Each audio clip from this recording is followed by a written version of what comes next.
Hello student, welcome to my channel सरमन lecturer. आज हम आपको बताएंगे क्लास 10 सामाजिक विज्ञान के जितने भी महत्वपूर्ण बहुविकल्पीय प्रश्न हैं सिर्फ एक वीडियो में। अगर आप इस वीडियो को देखोगे तो आपका सामाजिक विज्ञान में जितने भी बहुविकल्पीय प्रश्न हैं आपका कंप्लीट हो जाएगा और इससे बाहर बोर्ड परीक्षा में कुछ नहीं आएगा। तो इस वीडियो को लास्ट तक देखना, क्योंकि जितने भी ऑब्जेक्टिव क्वेश्चन बहुविकल्पीय प्रश्न बताए जाएंगे ये 100% बोर्ड परीक्षा में आएगा।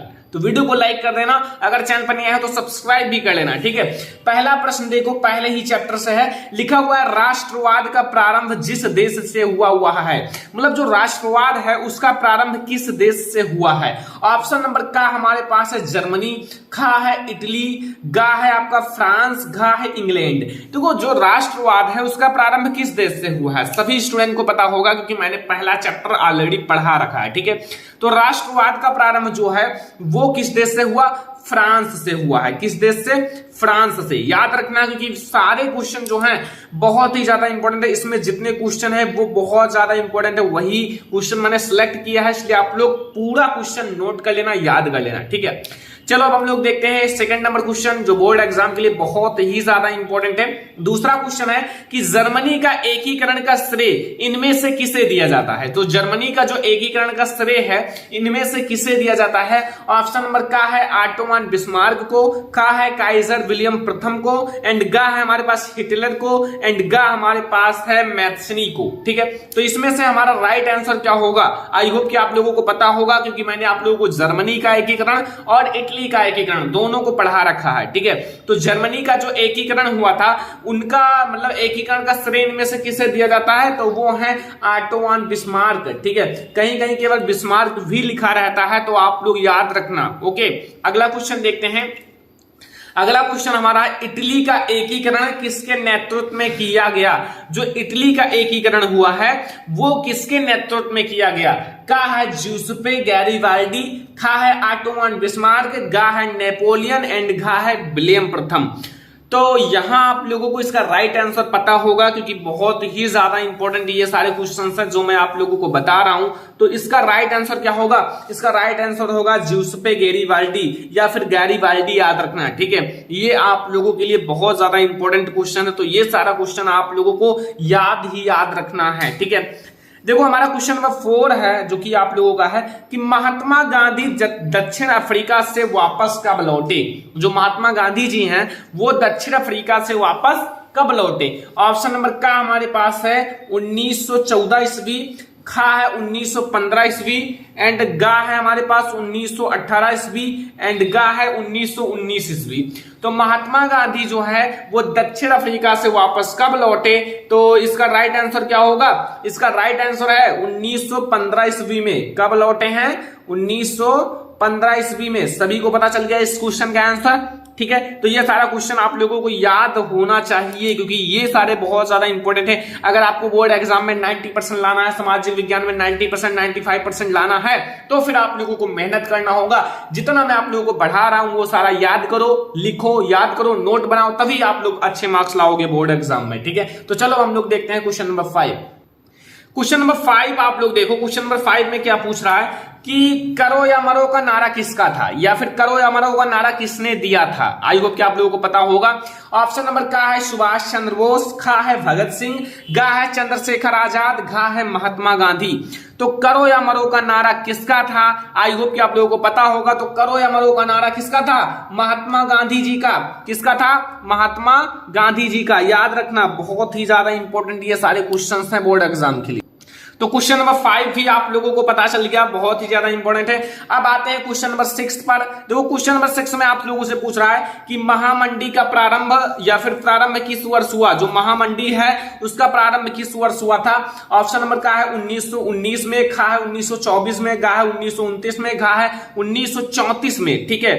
तो महामंडी का प्रारंभ किस वर्ष हुआ, महामंडी का जो प्रारंभ है वो 1929 ईस्वी में हुआ है, ठीक है। 1929 ईस्वी में। ये सारा याद रखना, बहुत ज्यादा मेहनत किया जा रहा है आप लोगों के लिए, इसलिए जितना बता रहा हूं वो सारा याद रखना। अभी से मैं आप लोगों को इंपॉर्टेंट क्वेश्चन पढ़ा रहा हूं, साथ में सिलेबस भी पढ़ा रहा हूं, ठीक है। सारा सब्जेक्ट पढ़ा रहा हूं, तो इसलिए आप लोग चैनल को सब्सक्राइब करके रखो, क्योंकि आप लोगों के लिए ये सबसे नंबर 1 चैनल है, ठीक है, क्लास 10 के लिए। ओके, अगला हमारा है क्वेश्चन नंबर 7 है कि संयुक्त राष्ट्र संघ का मुख्यालय कहां पर स्थित है। जो संयुक्त राष्ट्र संघ है उसका मुख्यालय कहां पर स्थित है? ऑप्शन नंबर का है वाशिंगटन, खा है जिनेवा, गा है हमारा न्यूयॉर्क, गा है ऑस्ट्रिया। तो संयुक्त राष्ट्र संघ का मुख्यालय कहां पर स्थित है? आई होप कि आप लोगों को पता होगा। अगर नहीं पता हो तो अभी आप लोगों को पता चल जाएगा। देखो जो संयुक्त राष्ट्र संघ है उसका मुख्यालय न्यूयॉर्क में स्थित है। कहां स्थित है? न्यूयॉर्क में। तो याद रखना, बहुत ज्यादा इंपॉर्टेंट ये सारे क्वेश्चंस हैं और आपके बोर्ड एग्जाम के लिए। क्वेश्चन नंबर 8 है कि कपास की खेती के लिए कौन सी मृदा उपयुक्त है? जो कपास की खेती होती है, कपास की खेती के लिए इनमें से कौन सी मृदा उपयुक्त है, सबसे अच्छी है? का हमारा है काली मृदा, खा है लाल मृदा, गा है जलोढ़ मृदा एंड घा है लेटराइट मृदा। देखो जो कपास की खेती है उसके लिए कौन सी मृदा उपयुक्त है? देखो का से होता है कपास और का से होता है काली मृदा। तो जो कपास की खेती के लिए वो कौन सी मृदा उपयुक्त है? काली मृदा। ठीक है, याद रखना, बहुत ज्यादा इंपॉर्टेंट ये सारे क्वेश्चन है जो मैं आप लोगों को करा रहा हूं। ठीक है, अगला हमारा है क्वेश्चन नंबर 9 कि पंजाब में भूमि निम्नीकरण का मुख्य कारण क्या है? जो पंजाब राज्य है उसमें भूमि निम्नीकरण का मुख्य कारण क्या है वो आपको बताना है। ऑप्शन नंबर का हमारे पास है गहन खेती, खा है वनोन्मूलन, गा है अधिक सिंचाई, घा है अति पशुचारण। तो पंजाब में भूमि निम्नीकरण का मुख्य कारण क्या है? इसका राइट आंसर क्या होगा? तो पंजाब में जो भूमि निम्नीकरण है उसका मुख्य कारण है अधिक सिंचाई। क्या है? अधिक सिंचाई। याद रखना, बहुत ही ज्यादा इंपॉर्टेंट क्वेश्चन है। अधिक सिंचाई हमारा सही आंसर हो जाएगा। तो ये हमारा है क्वेश्चन नंबर 9 और आई होप कि आप लोगों को 9 क्वेश्चन तक बिल्कुल अच्छे से समझ में आ गया होगा। अब हम लोग देखते हैं क्वेश्चन नंबर 10। क्वेश्चन नंबर 10 आप लोग देखो, क्वेश्चन नंबर 10 में क्या पूछ रहा है कि चिपको आंदोलन जो है, चिपको आंदोलन संबंधित है। इन चारों में से चिपको आंदोलन किससे संबंधित है? का है मृदा संरक्षण, खा है वन संरक्षण, गा है वायु संरक्षण, घा है जल संरक्षण। तो जो चिपको आंदोलन है वो किससे संबंधित है? देखो बहुत ज्यादा आसान है। देखो जब पेड़ पौधों को काटा जा रहा था, मतलब एक बड़ा सा बाग था उसको काटने के लिए आदेश दिया गया था, तो उसको कुछ लोग चिपक गए थे, नारियां जो थी, महिलाएं, ठीक है, ताकि इसको काटा ना जाए। तो ये वन संरक्षण से ही संबंधित है ना। आसान तरीके से समझा रहा हूं, अगर आपको डिटेल में चाहिए तो कमेंट कर देना। वन संरक्षण से संबंधित है चिपको आंदोलन, ये याद रखना। ठीक है, क्वेश्चन नंबर 11 है कि टिहरी बांध परियोजना किस राज्य में स्थित है? जो टिहरी बांध परियोजना है वो किस राज्य में स्थित है ये आप लोगों को बताना है। तो ऑप्शन नंबर का हमारे पास है पंजाब, खा है गुजरात, गा है उत्तराखंड, घा है मध्य प्रदेश। तो टिहरी बांध परियोजना इन चारों में से कहां स्थित है? सभी को पता होगा। अगर नहीं पता हो तो कोई दिक्कत नहीं, मैं आप लोगों को बता दूंगा। देखो टिहरी बांध परियोजना जो है वो उत्तराखंड में स्थित है। कहां स्थित है? उत्तराखंड में। याद रखना, ये सारे क्वेश्चंस आप लोगों से रिक्वेस्ट है, बोर्ड एग्जाम में अच्छे मार्क्स लाने हैं तो जितना मैं आपको पढ़ा रहा हूं वो याद रखना, नोट कर लेना, क्योंकि अगले बोर्ड एग्जाम में बहुत सारे स्टूडेंट यहां से बढ़कर 99 मार्क्स तक हिंदी में लाए हैं, 95 मार्क्स तक सामाजिक विज्ञान में लाए हैं। तो अब की बार आप लोगों को टॉपर बनना है, अपने माता पिता का नाम रोशन करना है, साथ में श्रवण लेक्चरर चैनल को भी आगे ले जाना है। ठीक है, ये याद रखना, आप लोग मेहनत करो जितना आप लोगों के पास शक्ति है। क्वेश्चन नंबर 12 है कि इनमें से कौन सी रबी फसल है? इन चारों में से कौन सी रबी फसल है? का है चावल, खा है चना या काला चना, गा है मोटे अनाज, घा है कपास। देखो जो इनमें से कौन सी रबी फसल है, रबी फसल को बताना है। तो रबी फसल आप लोग याद रखना, चना या फिर काला चना। क्या है? चना या फिर काला चना। ठीक है, याद रहेगा ना, कोई दिक्कत कोई कंफ्यूजन नहीं होगा, क्योंकि बहुत आसान से क्वेश्चन है, थोड़ा सा आप लोगों को मेहनत करना है। ठीक है, क्वेश्चन नंबर 13 पर आप लोग फोकस करो कि निम्नलिखित में से कौन सी एक रेशेदार फसल है? इन चारों में से कौन सी एक रेशेदार फसल है? ठीक है, रेशेदार फसल का मतलब समझते होंगे। का हमारे पास है जूट, खा है कॉफी, गा है जौ, घा है रबर। तो निम्नलिखित में से कौन सी एक रेशेदार फसल है? इन चारों में से जूट, कॉफी, जौ या फिर रबर। ठीक है, तो इन चारों में से कौन सी रबी फसल है? आई होप कि आप लोगों को पता होगा।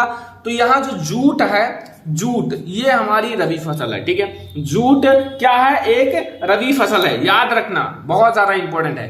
अब हम लोग देखेंगे क्वेश्चन नंबर 14 यानी कि 14 नंबर क्वेश्चन कि झारखंड में स्थित कोडरमा निम्नलिखित में से किस खनिज का अग्रणी उत्पादक है? जो झारखंड में स्थित कोडरमा है वो इन चारों में से किसके लिए अग्रणी उत्पादक है?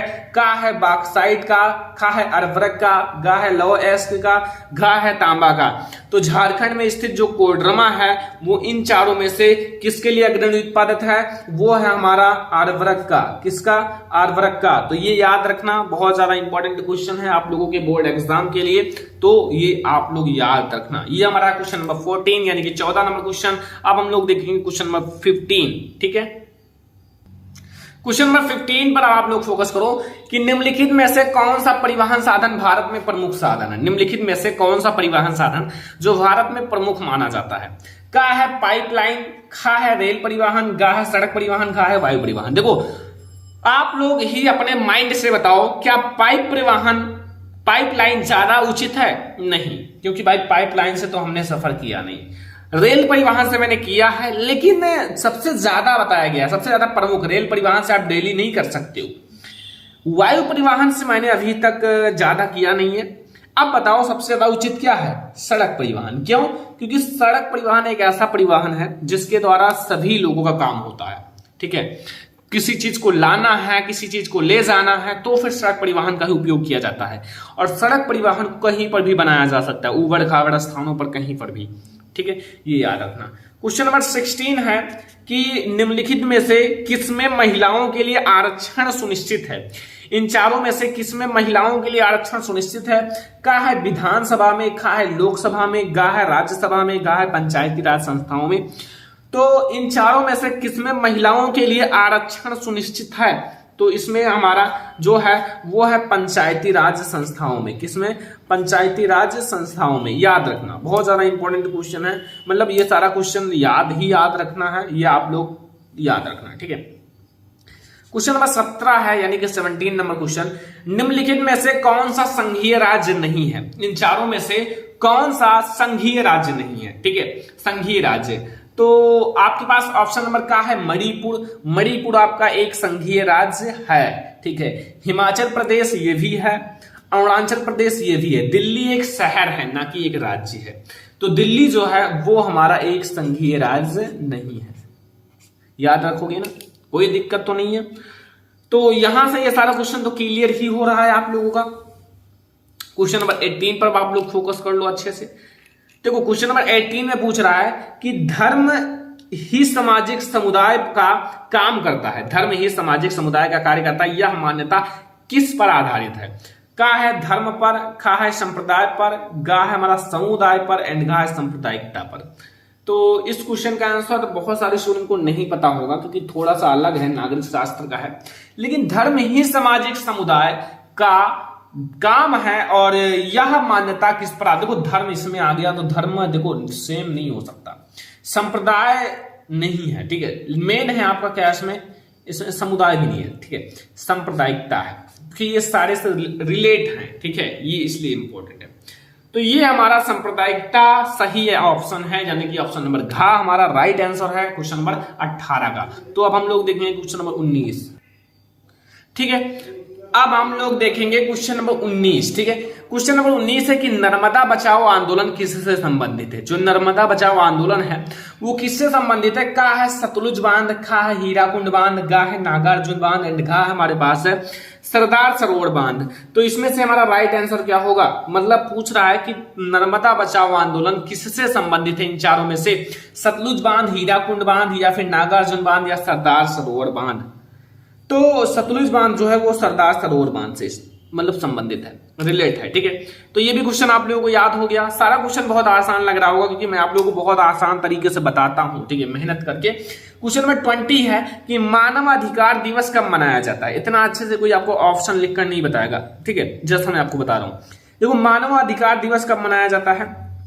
का है 10 दिसंबर को, खा है 5 सितंबर को, गा है 14 नवंबर को, घा है 15 अगस्त को। तो वो 15 अगस्त को तो मनाया नहीं जाता, क्योंकि 15 अगस्त को हम लोग 15 अगस्त मनाते हैं। 14 नवंबर को भी नहीं मनाया जाता, आई होप इस दिन नेहरू दिवस रहता है, मतलब। एंड यहाँ 5 सितंबर को भी नहीं मनाया जाता। क्यों? क्योंकि इस दिन क्या होता है सभी को पता है, टीचर्स डे। एंड यहाँ हमारा जो है ना ये मनाया जाता है 10 दिसंबर को।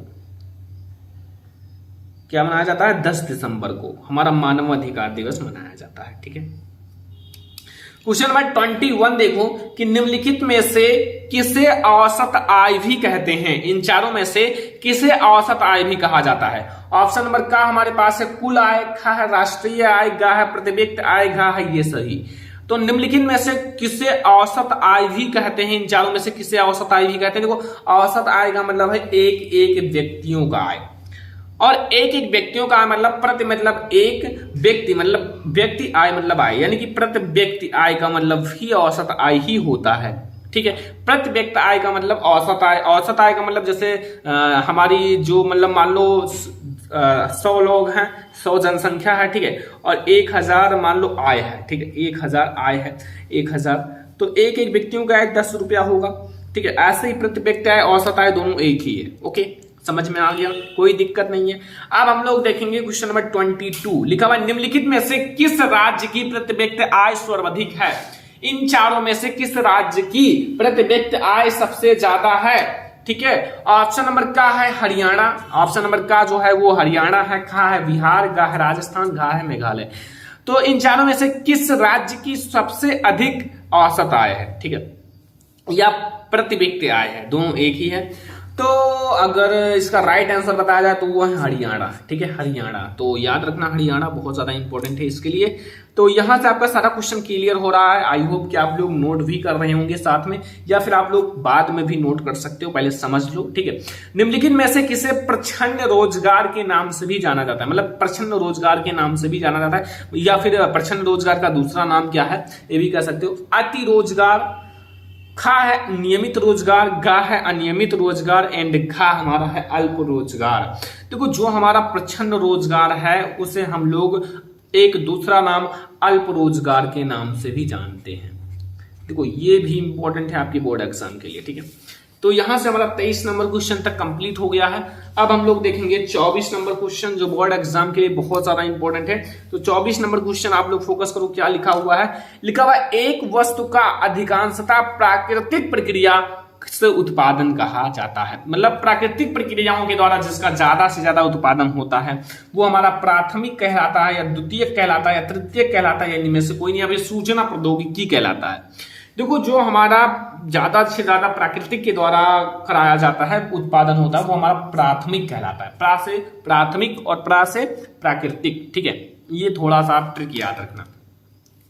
अगला हमारा है क्वेश्चन नंबर 25, वैश्वीकरण ने जीवन स्तर के सुधार में सहायता पहुंचाई है। का है सभी लोगों की, खा है विकसित देशों के लिए, गा है विकासशील देशों के लिए, घा है कोई नहीं, इनमें से कोई नहीं। तो जो हमारा वैश्वीकरण है वो विकसित देशों के लिए मतलब सहायता पहुंचाई है। ठीक है, तो यहां से आज मैंने आप लोगों को बताया है 25 मोस्ट इंपोर्टेंट ऑब्जेक्टिव क्वेश्चन। ठीक है, ये हमारा बहुविकल्पीय प्रश्न है या फिर ऑब्जेक्टिव क्वेश्चन है, जो बोर्ड एग्जाम में 100% पूछा जाएगा। बोर्ड एग्जाम के लिए बहुत ज्यादा इंपॉर्टेंट है, इसलिए आप लोग जितना मैंने बताया है उसको याद रखना है। ठीक है, ये सामाजिक विज्ञान के जितने भी महत्वपूर्ण बहुविकल्पीय प्रश्न है वो मैंने बता दिया। आई होप कि आपको वीडियो भी बहुत ही ज्यादा पसंद आया होगा। पसंद आया हो तो इस वीडियो को ज्यादा से ज्यादा लाइक करना, शेयर करना अपने फ्रेंड्स के साथ। अगर चैनल पर नए आए हो तो सब्सक्राइब कर लेना, अगर सभी सब्जेक्ट की तैयारी करना है। तो चलो फिर मिलते हैं नेक्स्ट इंपॉर्टेंट वीडियो में, तब तक के लिए धन्यवाद।